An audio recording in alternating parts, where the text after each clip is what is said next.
Hey, what's going on? You know who it is. You know what it is. All right, you guys, peep game. All right, so good news, bad news as far as the box office go, as far as opening weekend for Indiana Jones: Dial of Destiny, which is the fifth installment of the Indiana Jones franchise, starring Harrison Ford. The good news is that the movie took in $85 million. Now, also adding, I guess you could say, to the good news, it is 4th of July weekend, so they're still gonna add up the extra numbers leading up to the end of 4th of July, which is Tuesday. And that's great for me because I get double time. Love that double time holiday pay. But but nevertheless, the bad part about it is this movie had a production budget of anywhere between 250 million to $300 million. That is crazy that movies now cost over a quarter of $1 billion to produce. So this movie is far in the red. Basically, just in the States alone, it needs about, maybe, I guess you could say, $400 million, or maybe 375, to at least say that it turns somewhat of a profit to be in the black. That's just crazy. But this is where we are right now. You know. Now, I think what you're going to see in the next couple of years, they're going to start asking these actors to take massive uh massive salary cuts. Basically, I think handing people 30, 40 million up front to do a film. I think what they're going to do is say, hey, we'll give you 15, 20 million up front, and we will give you a percentage of what it does at the box office, which I think, in the long scheme of things, I think that could be better. I think that could be better because now what's going on, due to the fact they got streaming and you're seeing movies on cable, regular cable, within 4 months of its release. It's none of this stuff like back in the day where a movie came out, you wouldn't see it on cable at least for like a year. Now it's like anywhere from 3-4 months, then not to mention streaming.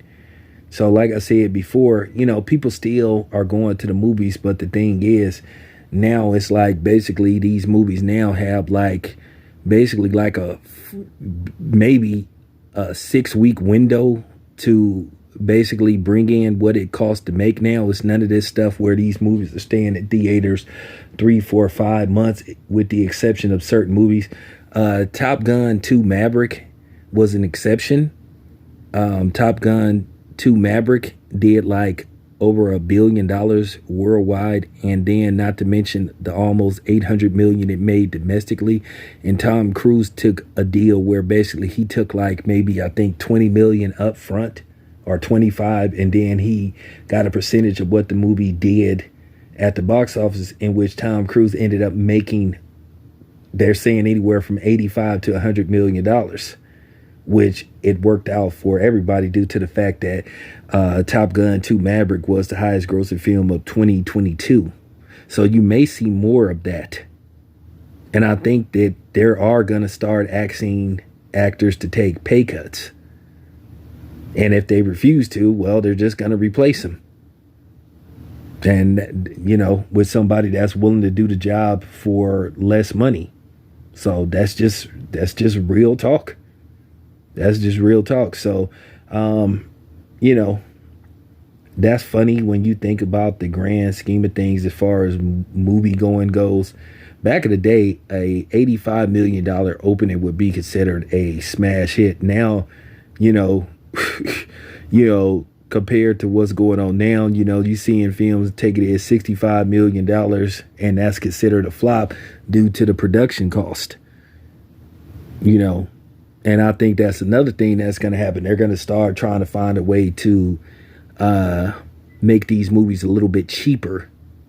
Because I think what drives the budget for these movies so high is salaries. I think for the last Fast and Furious movie, I think the reason why the movie cost like $300 million to make is because they spent at least $100 million just in salary alone. And that doesn't include, the other stuff. So there you have it. I don't know how much Harrison Ford got for this movie, but like I said before, I think this is what you're going to see in the near future.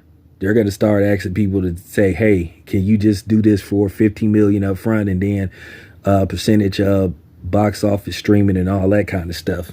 So I think you're going to see more of it. And then, to be honest with you, as far as Indiana Jones go, you got to keep it 100. Harrison Ford is in his 80s. Harrison Ford is in his 80s now.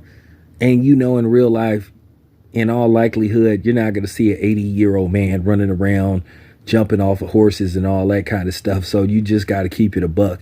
And then the thing is, Harrison Ford, you feel like he's irreplaceable.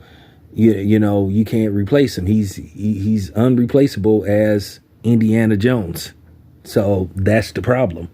But I think they're wrapping up this franchise. So it's going to be funny what happens in the next couple of weeks, because I think it's over with for basically Indiana Jones because keep in mind, Mission Impossible comes out, I think, on the 12th, which I think that's a Wednesday. I think the 12th. I think that movie comes out on a Wednesday. But yeah, I think once Mission Impossible comes out, I think it's a wrap. I think Mission Impossible is going to dominate until I think Mission Impossible will dominate until the Meg comes out. I think the Meg will do decent numbers too. So I think Mission Impossible, the next Mission Impossible, I think we're at 6 now. I think that'll have a solid run until the Meg comes out, which is going to be the first week of August. People are anticipating the Meg to have a big opening, and then there's rumors that the Meg 2 will be rated R. So we'll see what's up. Anyway, this your boy Town Biz. I'm out.